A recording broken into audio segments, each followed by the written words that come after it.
Alors bonjour, je remercie tous les intervenants, je remercie Alexandre Lunel avec qui on ouvre cet axe de recherche qui prolonge en fait une longue collaboration, David Darmon, co-directeur médecin du Centre d'innovation du partenariat avec les patients et le public, Michel Benatar, fondateur de la Maison de la médecine et de la culture, cette association citoyenne qui a permis en fait l'émergence du Centre d'innovation du partenariat avec les patients et le public, et vous tous qui êtes présents, conférenciers et participants. Et je vais déjà me présenter. Donc, je suis Luigi Flora, je suis un malade chronique depuis plusieurs décennies. Je suis co-concepteur du modèle de Montréal. J'ai participé à la conception de la première université des patients dans une faculté de médecine en France. Et donc, je suis co-directeur patient du Centre d'innovation du partenariat avec les patients et le public et également coordinateur du partenariat avec les personnes à l'épreuve de psychotrauma du Centre national ressources et résilience, qui n'est pas le sujet d'aujourd'hui. Donc, j'ai mené des recherches. Mes premières recherches à l'université, ça a été en fait Internet au service des malades chroniques, où déjà je me suis battu avec l'université Paris 8 pour pouvoir en fait soutenir un mémoire avec une professionnelle de santé. Donc, ça a été déjà dès le départ un tandem professionnel de santé patient qui s'est interrogé sur le numérique à une autre époque que le numérique qu'on connaît aujourd'hui.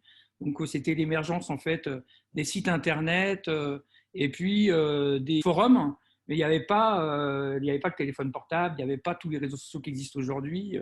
C'était un autre univers. Cependant, c'est ce qui avait quand même, comme ça a été présenté déjà au fil de la journée, en fait, un gros facteur de démocratisation de l'information, d'accès à l'information et donc de pouvoir d'agir pour le patient. À l'époque, on avait fait un travail qui était Internet au service des malades chroniques, en dégageant deux éléments. Le premier, c'est comment un internaute qui se soucie de sa santé peut apprendre à développer son esprit critique, à hiérarchiser l'information, à savoir qui parle, à savoir par qui est financé le site qui divulgue de l'information, et d'autre part, quelles sont les responsabilités de ceux qui produisent de l'information en santé sur Internet, qui permettent en fait à l'usager, au citoyen, aux patients de s'y retrouver. Le deuxième travail qui a été fait, c'était en fait, moi j'étais sorti d'une période comment dire, de soins assez techniques, technologiques et techniques. J'avais demandé à l'équipe de soins en fait de m'accompagner dans une autonomie de soins en leur précisant que ce n'était pas une demande d'indépendance, mais vraiment d'autonomie, en leur expliquant pourquoi mon passé singulier en fait m'amenait à cette question-là, et ils ont accepté, et ça m'a permis de passer à l'époque du fait d'intervenir dans des associations d'usagers, de patients dans lesquels je m'étais introduit pour avoir des informations, j'étais devenu rapidement une ressource, de basculer aussi dans le fait d'être beaucoup sollicité par des associations de professionnels de santé au niveau des soins. Et donc, j'ai développé à ce moment-là un esprit critique global en fait, du système de santé en me demandant comment on pourrait transformer ce système de santé. Et ce qui m'était apparu, c'était qu'en fait, si on ne changeait pas les représentations et les comportements des prescripteurs, on n'avait aucune chance d'accompagner vraiment le changement du système de santé en équilibrant mieux en fait, les savoirs des patients et des professionnels. Et donc, c'est là que j'ai rencontré Alexandre Lunel, et je suis devenu son étudiant dans la formation de médiation en santé. Et donc, j'ai soutenu une maîtrise de droit sur le patient, un formateur auprès des étudiants en médecine, en allant chercher dans la loi française et les lois intercommunautaires et les recommandations internationales quelles étaient les légitimités en fait, d'introduire des patients, et quelle était la responsabilité des doyens de faculté de médecine d'écouter en fait la parole des patients pour transformer le cursus de médecine. L'année suivante, en fait, j'ai rebasculé avec le directeur de recherche que j'avais dans le développement, dans le premier mémoire universitaire que j'avais fait, qui était lui directeur du département de sciences de l'éducation et de psychanalyse de l'université Paris 8, et qui m'avait dit au moment de la soutenance, si vous voulez continuer à faire des parcours universitaires, moi je vous prends en thèse. Et donc voilà, donc je l'ai recroisé quand je suis rentré dans la maîtrise de droit. Et puis, j'ai continué, en fait. Il m'a dit que le travail de patient formateur auprès des étudiants en médecine, c'était vraiment un sujet de sciences de l'éducation. Et il m'a encouragé à reprendre mon travail de thèse. Et je suis passé par un master dans lequel, en fait, j'ai commencé à identifier les premières compétences, en fait, que mobilisaient les patients qui socialisaient leur savoir. Par la suite, en fait, je me suis vraiment intéressé à travers enfin, ce que mobilisait à travers les compétences les patients, c'est-à-dire les savoirs expérientiels de l'issue de la vie avec la maladie. Et avec deux autres chercheurs, Olivier Lasvernias et Emmanuel Jouette, nous avons euh, écrit une note de synthèse sur les savoirs expérientiels des patients qui ont eu deux expressions assez majeure, on va dire. Une en France qui a été le lancement de l'Université des patients à la faculté de médecine euh, Pierre et Marie Curie, qui est maintenant l'Université Sorbonne. Et puis l'autre qui a été en fait d'être interpellé par Vincent Dumez pour venir épauler le travail du tout nouveau bureau de l'expertise patient partenaire qui avait été créé à la faculté de médecine de l'Université de Montréal. Et en fait, cette note de synthèse était intégrée dans une revue que nous avons coordonnée avec Emmanuel Jouette, qui s'appelait Usage expert, la part de savoir des malades dans le système de santé, entre parenthèses, et les interactions que ça génère avec les différents acteurs de ces systèmes de santé. Donc là, on avait en faire une pierre angulaire de discussion qui était les savoirs expérientiels et la complémentarité que pouvaient avoir ces savoirs expérientiels des patients avec les savoirs expérientiels des professionnels de santé, comme l'a indiqué ce matin David Darmon, qui expliquait que les savoirs cliniques, les savoirs de la clinique, c'était aussi des savoirs expérientiels. Si la nature de ces savoirs n'a pas la même base de connaissances, ça reste des savoirs expérientiels. Pendant ma thèse, j'ai fait une thèse donc, dont je vais parler juste après, j'ai aussi travaillé sur la place des bénévoles dans le système de santé, avec l'exemple du cancer, avec Dan Ferrand-Bechman qui est intervenu ce matin. Et c'est important de voir et de respecter les différents modes d'expression de en fait, la sociabilité et la socialisation des savoirs des patients dans le système de santé. Et on va y revenir un peu plus tard. Par la suite, j'ai travaillé en fait sur une thèse sur les patients formateurs dans toutes ces dimensions, c'est-à-dire le patient qui socialise ses savoirs, mais aussi comment le patient en fait acquiert des savoirs dans son propre processus de soins de soi, en fait. Et tout ça, ça m'a permis d'identifier en fait un certain nombre de compétences qui vont avoir une importance cruciale dans le développement du modèle de Montréal. Dans le cadre de ces compétences, j'ai collaboré à un travail sur en fait, comment développer l'indépendance vis-à-vis de l'industrie pharmaceutique des professionnels de santé.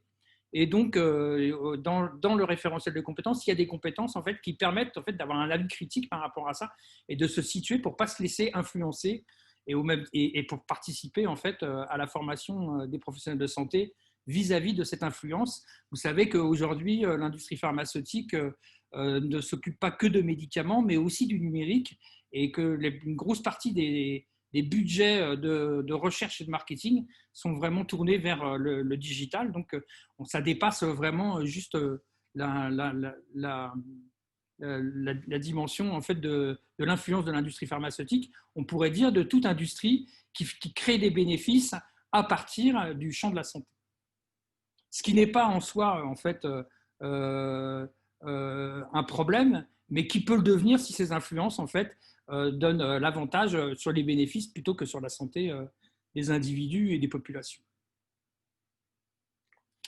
Donc, en 2015, on a sorti avec l'Université de Montréal et puis moi par ailleurs, parce que j'avais identifié en fait les compétences qui constituent ce référentiel, un référentiel de compétences qui en fait sert de structure méthodologique en fait de la mobilisation des patients dans le modèle de Montréal, mais aujourd'hui aussi dans le Centre national ressources et résilience au Centre d'innovation du partenariat avec les patients et le public, avec deux voies ouvertes, une voie qui est en fait la mobilisation de patients par la formation ou directement par le recrutement, dans lequel après on les accompagne dans par une information plus qu'une formation réelle, parce qu'on part sur la base qu'en fait, les patients ont déjà les acquis issus de la vie avec la maladie, que ce soit au titre relationnel ou par rapport à leurs soins, et on les accompagne dans une petite formation qui leur permet en fait de baisser le niveau de tension qu'ils vont avoir quand ils vont être mis en situation. tout simplement parce qu'on sait qu'une compétence, en fait, selon les tensions qui existent au sein de l'univers dans lequel ils sont amenés à évoluer, en fait, peut être plus ou moins inhibée et donc peut donner plus ou moins de résultats dans ce qu'on veut obtenir quand on mobilise des patients.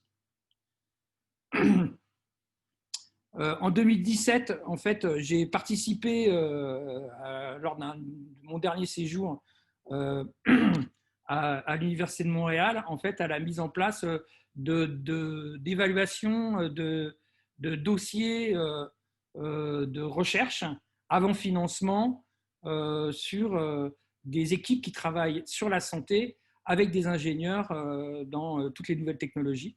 Et donc, on a structuré par ça en fait, la manière d'évaluer des dossiers de recherche par rapport à ça. Donc, on s'intéresse vraiment à l'univers du numérique. Et puis, quand je suis revenu en France, et même pendant que j'étais là-bas, j'ai travaillé sur une recherche-action sur l'éducation thérapeutique. Je parle de l'éducation thérapeutique parce que c'est une grosse voie de mobilisation des savoirs des patients, mais c'est aussi une voie qui, législativement, a été pensée dans l'esprit. L'article 84, oui, je crois que c'est l'article 84 de la loi HPST, qui a été pensé pour ajouter des nouvelles compétences à des professionnels de santé, mais surtout pour ne pas organiser un nouveau métier. Ce qui a une incidence en fait sur le fait qu'aujourd'hui on fait intervenir des patients dans les programmes de TP et sur le fait qu'il y en a certains qui soient rémunérés, d'autres qui ne soient pas rémunérés. Voilà. Je n'ai pas de jugement de valeur sur ce sujet, mais c'est un axe important aujourd'hui de formation des patients et de formation de programmes d'éducation thérapeutique. Donc à un moment, il faut bien en fait faire un point et évaluer la situation. Et puis enfin, aujourd'hui, avec le Centre d'innovation du partenariat avec les patients et le public, on se lance avec un programme de l'Agence nationale de la recherche sur des évaluations de dispositifs digitaux, donc du numérique, qui sont co-évalués par des médecins et des patients. Et là, ça devient réellement du partenariat. Donc, toutes ces traces-là sont des moyens que vous preniez, en fait, des recherches sur le partenariat ou sur le droit des patients ou sur le droit de la santé qui couvrent, en fait tous les champs d'activité en fait, du Centre de recherche juridique de Paris 8, hein, droit de la santé, les produits de santé, l'éthique et le numérique sont en fait des traités qui sont des sujets qui sont traités dans ce centre de recherche. Donc, si vous vous lancez dans des thèmes de recherche sur ces sujets-là, eh ben, je et mes réseaux sommes des ressources que vous pourrez solliciter. Donc aujourd'hui, en fait, si on regarde, Christian l'a bien expliqué ce matin, hein, Christian Saout, le cadre de législatif, le cadre légal par rapport aux patients, il a deux volets. Un volet qui est celui du patient pour ses propres soins et le droit du patient, et puis le volet de la démocratie sanitaire, de comment on fait des instances dans lesquelles patients et professionnels peuvent se rencontrer. Donc aujourd'hui, on va commencer, là, on va commencer par regarder en fait les différents qualificatifs du patient pour ses propres soins, et vous verrez qu'après, on verra les différents qualificatifs des patients qui servent l'intérêt général au travers de leur mobilisation des savoirs expérientiels. Donc, aujourd'hui, en fait, le patient, il contacte le système de santé le plus souvent parce qu'il est malade, donc c'est quelqu'un qui souffre d'un problème de santé. Et les sociologues parlent, même pour les malades chroniques, aujourd'hui de métier, excusez-moi pour les fautes d'orthographe, hein, faisant ainsi référence à une carrière de malade. En fait, le patient, quand il rencontre les acteurs du système de santé, il devient un patient. Je ne reviendrai pas sur les discussions de ce matin sur le fait de la terminologie adaptée ou non au terme de patient, mais en fait, le patient est le plus souvent dans le système de soins, en fait, l'objet d'un acte de soins effectué par un professionnel de santé, que ce soit un examen diagnostique ou que ce soit une thérapie, et parfois il devient sujet. Le patient partenaire, qui est en fait la dernière émergence en fait, d'un continuum sur lequel je vais revenir tout à l'heure, est sujet de soins auquel il participe s'il le souhaite, tant au niveau de la décision qu'au niveau du processus de soins, et dont on reverra tout à l'heure, il fait partie en cela en fait, de l'équipe de soins. L'usager, qui est un terme qui est apparu en fait par le droit, à ma connaissance, intracommunautaire, d'ailleurs qui est, je reviendrai dessus, en fait, une mauvaise compréhension en fait, de l'anglais, à mon sens, quoi. Enfin, qui n'est pas que mon sens, d'ailleurs, je vais revenir dessus tout à l'heure. Lui, il utilise ou il bénéficie d'un service public de santé. Vous savez qu'en France, on a un système qui est assis sur deux jambes, qui s'appuie sur deux jambes, une jambe privée et une jambe publique, mais la jambe privée et la jambe publique servent un droit constitutionnel de protection à la santé dont a parlé Alexandre Lunel tout à l'heure. L'assuré est un citoyen aujourd'hui qui est prémuni collectivement sous certaines conditions financières pour ses propres soins. Donc aujourd'hui, on a, à partir de 45, on a eu l'assurance maladie qui était une assurance publique collective. Et puis depuis quelques années, depuis quelques décennies maintenant, il y a aussi deux jambes, une jambe publique et une jambe privée, une jambe qui s'appuie sur les mutuelles, qui sont parfois même des vraies organisations assurantielles, plus que mutualistes. Et puis l'assurance maladie et les soins le remboursement des soins sont répartis entre ces deux jambes. Le client, qui lui est plus concerné est plus considéré dans le système privé du système de santé, qui en fait est un client dans le cadre de certains soins, des assurances, et puis aujourd'hui énormément avec le développement du digital dans la santé. Le consommateur, donc là je reviens aux travaux, je ne sais pas s'il y a eu d'autres travaux depuis, mais de Benjamin Pichot, hein, qui est un enseignant à Paris 8, hein, qui avait écrit en fait un livre sur en fait le droit du patient européen, en disant qu'en fait le patient n'était pas reconnu à l'époque au niveau européen en tant que patient, mais en tant que user, et en tant que user, en tant que consommateur, plus que usager. Et voilà, donc c'est un terme qui est un peu dérivé de la langue anglophone. Là aussi, il y a en fait le consommateur dans les soins, au niveau des assurances, au niveau de l'univers digital. Et puis, on a le citoyen qui tente ou doit avoir un projet de santé individuelle dans le cadre d'une politique de santé publique, tout en étant en responsabilité de ses coûts pour la collectivité et sa puissance d'investissement. Moi, j'ai souvent entendu des patients me dire, en fait, je culpabilise parce que mon traitement coûte tant à la société. Donc, après avoir vu toutes les facettes que nous avons tous, en fait, en tant que citoyens, en ce qui concerne la santé, tous les qualificatifs qu'on a, je vais passer aux qualificatifs, en fait, des patients qui, en fait, mobilisent leur savoir pour autrui ou pour le système de santé, pour l'intérêt général. Donc, en fait, on a commencé à avoir en fait, les patients éducateurs, les éducateurs par les pairs, en fait, les pairs aidants, qu'on les appelle comme ça ou qu'on ne les appelle pas comme ça, qui sont apparus quand même assez tôt.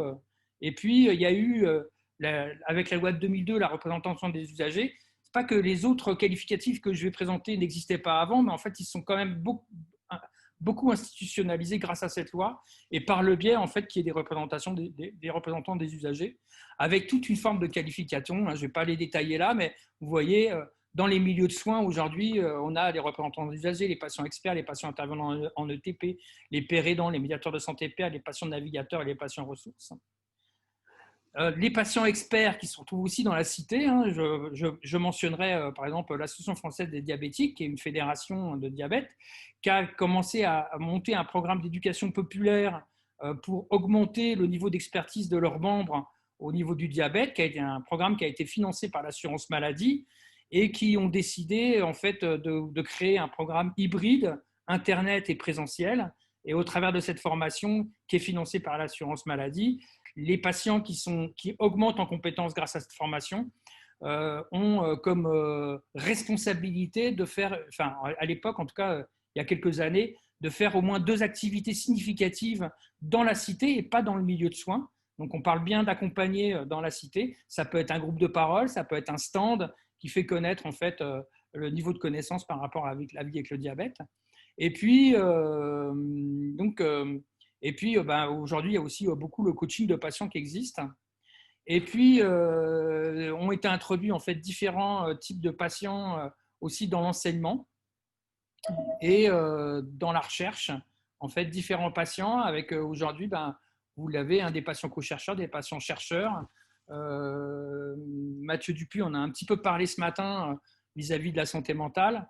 Et puis, quelques patients qui ont fait des allers-retours, en fait, comme le patient sentinelle qui a été identifié et qui a été recherché d'abord dans le diabète sur un patient qui peut, en fait, sans système d'automesure, avec des objets médicaux, prévoir et sentir en fait différents états de sa vie avec le diabète, ou le patient autonormatif qui a été développé par Philippe Barrier, patient, transplanté et philosophe, qui a repris les travaux de Canguilhem sur le normal et le normatif, et qui a dégagé en fait une notion de patient autonormatif qui peut être bien utile pour retrouver un équilibre au fur et à mesure de la vie avec la maladie. Donc, tous ces patients, en fait, sont là, selon le modèle de Montréal, pour, en fait, rendre possible le fait que l'ensemble de la population peut devenir patient partenaire si elle le souhaite, au moment où elle le souhaite, à partir du moment où elle rentre en contact avec le système de santé et ses acteurs. Et pour nous, c'est un moyen plus qu'une fin. L'objectif étant vraiment, en fait, que chaque patient puisse devenir patient partenaire. Donc on voit bien, excusez-moi pour voilà. Et puis avec l'institutionnalisation, l'avancée en fait des travaux, aujourd'hui on a aussi des patients comme moi-même qui co-dirigent en fait des organisations institutionnelles, ou comme Christian Saou qu'on a vu ce matin qui fait partie du collège en fait de la haute autorité de santé, ou Thomas Sagné, je crois, qui est là, qui participe aussi à ce type d'événement.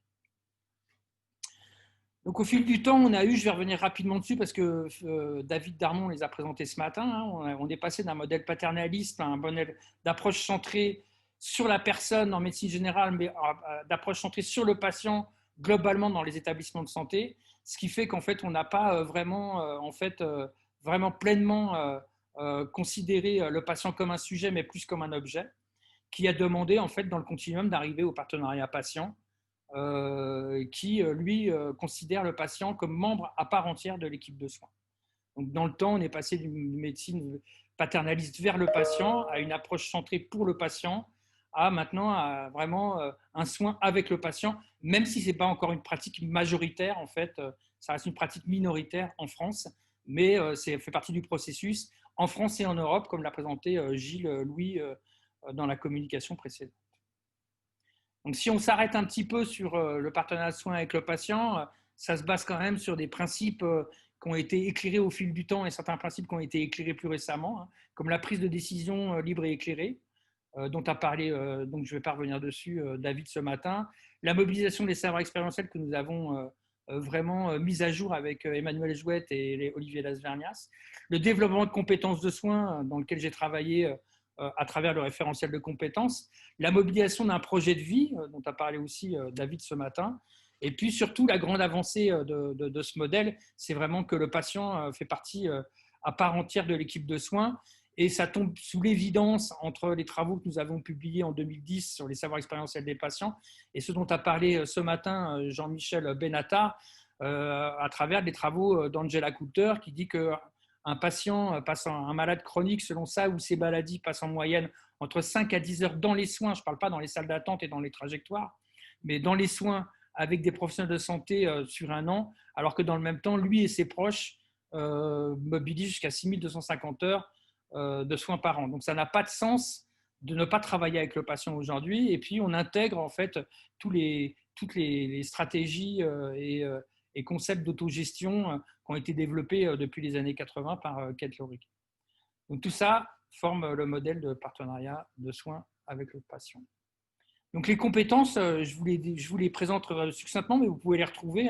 On a dans les compétences que j'ai identifiées qui ont été vraiment déclinées avec l'Université de Montréal, en fait, 3 blocs de compétences. Un bloc de compétences pour ses propres soins, comment devenir partenaire de ses propres soins avec 5 compétences, se connaître dans la vie avec la maladie, mobiliser ses savoirs expérientiels, développer sa résilience, redonner un sens à sa vie à travers ses expériences et élaborer son projet de vie en l'adaptant au changement.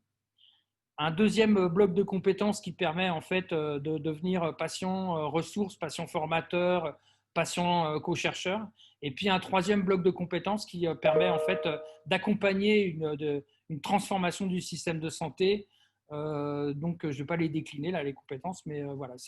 C'est sur ces compétences que s'appuie en fait une grosse partie des méthodologies, je l'ai dit tout à l'heure, du modèle de Montréal, dont Vincent Dumès va nous donner tout à l'heure en fait les dernières avancées, et puis aujourd'hui plusieurs organisations en France. Donc, je voudrais ouvrir quelques pistes de réflexion qui sont non exhaustives sur en fait des travaux qui pourraient être intéressants aujourd'hui à éclairer pour des étudiants qui s'intéresseraient en fait aux droits des patients et aux droits de la santé. L'empowerment et le pouvoir d'ajout, est-ce que c'est une réalité ou une illusion aujourd'hui? Est-ce que c'est un choix ou une injonction? Est-ce qu'il y a des injonctions contradictoires? Je fais partie d'un groupe de coordination et de recherche en soins primaires où on essaye de créer de l'interdisciplinarité dans la médecine de ville aujourd'hui et où, lors des différents échanges et rencontres, j'ai eu plusieurs professionnels de santé qui m'ont dit bah, c'est bien beau de faire part en fait de pouvoir d'agir des patients, mais nous, entre les lois, les règlements et les circulaires, on a beaucoup d'injonctions paradoxales. Et ça, c'est souffrant autant pour les patients que pour les professionnels. Et il est important, à mon sens, de se pencher dessus. Et c'est un des axes de recherche sur lesquels j'aimerais bien qu'on développe en fait des connaissances et qu'on éclaire en fait le législateur. C'est on a un empilement de lois aujourd'hui avec énormément d'injonctions contradictoires et peut-être que faire un petit ménage. Tout à l'heure, Christian Saout évoquait l'idée de ne pas trop passer par la loi en détail et plus en fait d'essayer de passer par des recommandations et des lois. Mais la France est ainsi faite qu'elle passe énormément par la loi. Donc peut-être qu'avant d'ajouter de nouvelles lois, il faudrait faire le ménage dans les lois qui existent sur ce sujet-là. Parce qu'encore une fois, c'est source d'incompréhension, de flou, voire de souffrance, tant pour les professionnels que pour les patients et les proches. Un état des lieux aussi sur la décision partagée serait intéressant parce que c'est une recommandation depuis plusieurs années maintenant de la Haute Autorité de Santé, mais sa pratique reste encore à bien des niveaux, que ce soit en termes de santé publique ou au niveau des soins dans le cadre de la consultation, encore pas forcément une pratique totalement majoritaire. La question du secret médical avec le secret médical partagé, est-ce que c'est encore un secret médical? Le secret médical avec le dossier médical informatisé. J'ai participé à un colloque il y a 3 ans où on m'avait demandé de faire un point où il y avait un spécialiste du numérique qui disait qu'en fait, l'anonymat, l'anonymisation des données avec l'univers digital, ça devient quasiment impossible parce qu'il suffit de trois sources, de croiser 3 sources pour qu'en fait, il n'y a plus d'anonymat. Alors, je sens bien que tout le monde ne peut pas accéder à de la recherche d'identification de données anonymes pour la remonter à une personne, mais c'est une vraie question à l'ère du numérique de savoir en fait qu'est-ce qu'il en est encore de ce secret médical et de l'anonymisation des données des individus. Et il y a aussi toutes les pratiques en fait qui sont utilisées aujourd'hui par les patients, peut-être à leur insu, mais aussi par les professionnels de santé et les échanges entre patients et professionnels de santé qui ne passent pas par des messageries sécurisées. Et donc, tout ça, c'est une vraie question qui, dans un monde économique contraint, est un vrai problème potentiel pour chacun d'entre nous. Les données de santé, les données médicales, en fait, qui est responsable et qui est aujourd'hui propriétaire de ces données à un moment où on se questionne beaucoup en Europe sur les données de santé et sur en fait à qui elles sont. Hein. Les établissements de santé sont riches de données qu'elles vont savoir, elles ne savent pas encore comment elles vont pouvoir les utiliser économiquement, mais elles ont sensiblement réfléchi au fait qu'en fait ça pourrait être une ressource dans un domaine économique contraint. Quel est l'impact dans la vie sociale de l'injonction assurantielle de divulguer des données personnelles? Moi, je vous donne un exemple. Moi, je suis co-directeur patient. Donc, je m'assume comme Sébastien Rubinstein a présenté tout à l'heure. Mais ça peut avoir des conséquences sur notre vie assurantielle, tant au niveau en fait, des assurances de santé que d'autres types d'assurances. Hein. Il y a toujours la maladie sociale, entre guillemets, moi je l'appelle comme ça, là, qui fait que en fait, on a un champ de potentiel réduit en France à partir du moment où on est malade par rapport aux prêts assurantiels.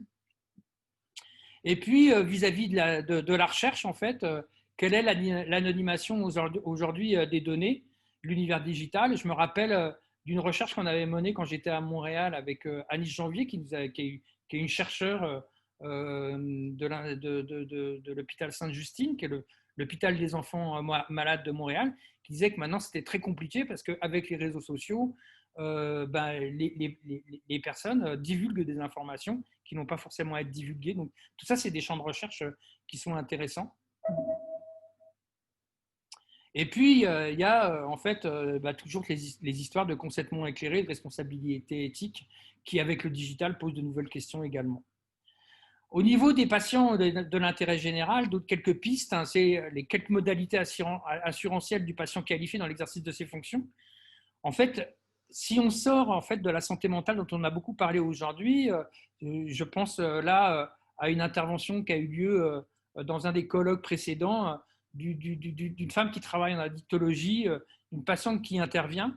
En fait, elle intervient dans un établissement de santé. Donc l'établissement de santé, il comprend une assurance pour la patiente quand elle est dans l'établissement, sauf que la patiente, elle n'accompagne pas des patients dans l'établissement de santé, elle les accompagne dans une trajectoire de soins, et dans la trajectoire de soins, ça peut aller au-delà de l'établissement. Donc, quels sont en fait les exercices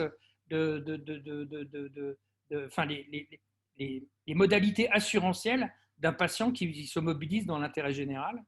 Quel droit d'accès au secret médical? On en a parlé un peu ce matin, mais ce n'est pas si évident que ça. C'est une des grandes questions qui est posée à partir du moment où on intègre un patient intervenant en ETP ou un patient dans les réseaux de soins. C'est toujours pas, il n'y a toujours pas d'élaboration claire à ce niveau-là. La question de la personne de confiance lorsque le patient est sollicité dans une équipe de soins pour sa proximité. Quelle est en fait, il y a des vraies questions aussi par rapport à ça. Que faire des informations personnelles délivrées par un patient à un patient père, un père aidant, qu'il soit dans la santé mentale ou dans un autre domaine? Est-ce que en fait toutes ces données doivent être nécessairement divulguées à l'équipe de professionnels de santé? Est-ce que ça ne va pas diminuer dans le temps en fait le nombre d'informations qui peuvent être données aux patients pairs et qui peut être utile à l'équipe sans que ces informations soient données? Quel statut du patient, hein, Sébastien en a un petit peu parlé, quel statut et quelle dynamique, en fait, quelle carrière peut avoir un patient qui se mobilise dans l'intérêt général? Quel cadre d'exercice et selon quelle légitimité rémunérer une expertise? D'où on voit bien, on a monté le centre d'innovation du partenariat avec les patients et le public et on mobilise des patients et on a énormément de mal à trouver un cadre qui nous permette de financer leur expertise alors qu'en fait on les mobilise, on en mobilise un certain nombre. Hein.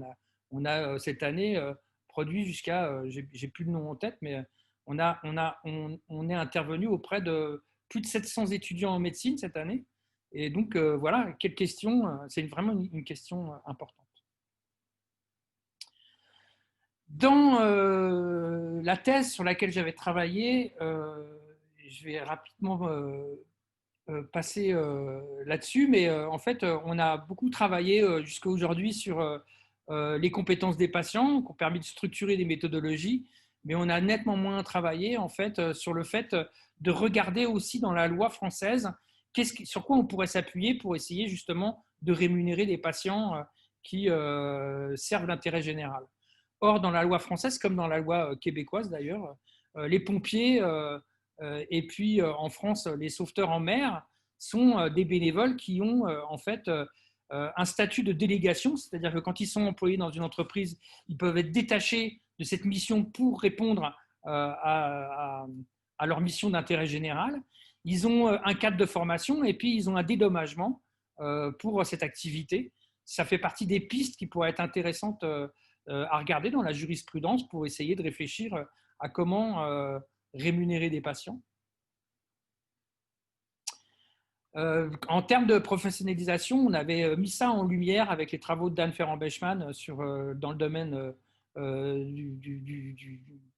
du bénévolat dans le cancer. En fait, aujourd'hui, les bénévoles qui interviennent dans le champ de la santé, en fait, sans le savoir, sont déjà professionnalisés et ils sont rémunérés de manière enfin, c'est pas qu'ils sont rémunérés, ils ont un bénéfice qui est en fait un bénéfice qu'ils retrouvent dans le bénévolat pour certains, mais il y en a certains qui pourraient en fait passer aussi à un autre cadre tout en respectant le bénévolat. Le sujet n'est pas de juger le sujet, mais en fait, ce qui réunit en fait une professionnalisation, c'est un référentiel de compétences avec des compétences et des pratiques communes. C'est ce qu'ont en général les bénévoles dans les associations. Des parcours de bien-être et des trajets de formation. Tout à l'heure, ça a été dit, les associations ont énormément formé. Aujourd'hui, des patients vont se former à l'université, mais depuis longtemps, il y a des formations qui sont organisées par en fait des communautés, des associations. Et puis, un groupe de pairs qui fait reconnaître des savoirs spécifiques. Tout ça, c'est des choses qui existent déjà en fait dans la cité.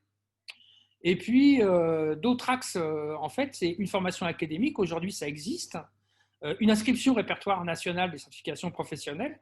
Ça n'existe pas, mais par exemple, aujourd'hui, il y a la Fédération des patients experts en addiction qui a été chercher un registre de certification. Aujourd'hui, on peut être certifié sur la validation d'acquis d'expérience pour une activité de patient expert en addiction. De manière normative, les évaluations des dispositifs d'enregistrement et de validation professionnelle des compétences des acquis en fait fonctionnent aujourd'hui en France, en tout cas sur le principe. Moi-même, je suis rentré à l'université par une validation d'acquis d'expérience à l'université Paris 8, qui a été avec l'université de Lille les premières à avancer sur la validation des acquis professionnels. D'ailleurs, à partir d'expériences qui viennent du Québec, que le Québec a un peu perdu parce qu'ils n'ont pas légiféré et que nous avons instauré dans la loi, validation d'acquis professionnels et validation d'acquis d'expérience, qui permettent en fait de certifier des activités d'expertise sans même passer par une formation, ce qui n'empêche pas de passer par une formation. Et puis, le dernier cadre qui professionnalise en fait l'activité professionnelle, c'est une demande sociale, une commande sociale. Or, manifestement, aujourd'hui, quand on voit le nombre de patients qui servent l'intérêt général, il y a vraiment une commande sociale. Et je ramènerai aux travaux de Dan Ferrand-Bechman qui avait écrit un article en 2012 qui disait que puisqu'aujourd'hui c'est le cadre reconnu, c'est le cadre du bénévolat, si les bénévolats faisaient grève aujourd'hui dans la société française, eh ben, la société se gripperait, elle ne pourrait plus fonctionner.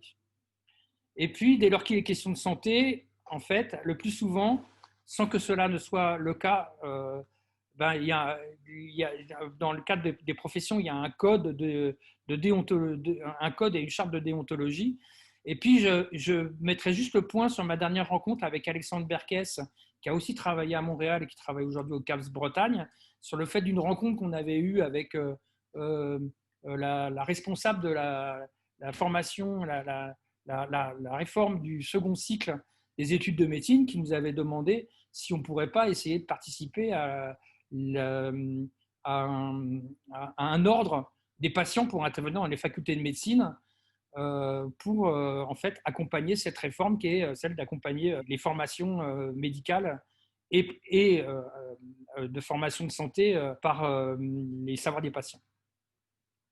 Donc, je vais passer rapidement là-dessus et je vais juste conclure sur le fait que notre lancement de cet axe de recherche s'appuie aujourd'hui, ce qui n'était pas le cas quand on a pensé, ce qui n'était pas encore le cas quand on a pensé à élaborer ce congrès et cet axe de recherche sur ce dont a parlé Gilles-Louis tout à l'heure, repenser à la lueur de la notion du partenariat, les textes législatifs sur les droits du patient et encourager la recherche d'une harmonisation en ce qui les concerne. Alors, tout à l'heure, Gilles-Louis parlait de la grande région parce que c'était dans le cadre d'un projet Interreg entre 4 États membres de l'Union européenne. Mais en fait, un des États membres est la France et c'est vraiment là-dessus qu'on pourrait travailler avec un axe de recherche au niveau du patient et des autres qualificatifs éclairés pour le soin de soi. En fait, comment on peut essayer d'accompagner au mieux le partenariat pour que chaque patient puisse devenir partenaire de ses soins dans le système de santé s'il le désire et quand il le désire. Et au niveau des patients, en fait, toujours plus nombreux qui servent l'intérêt général et qu'en fait, ils puissent s'appuyer sur quelque chose de solide et qui ne se retrouvent pas en souffrance dans cette activité, ce qui peut être le cas, comme l'a un peu éclairé Sébastien Rubinstein, sans remettre en cause cette activité de patient ou de père aidant ou de médiateur de santé père. Je vous remercie et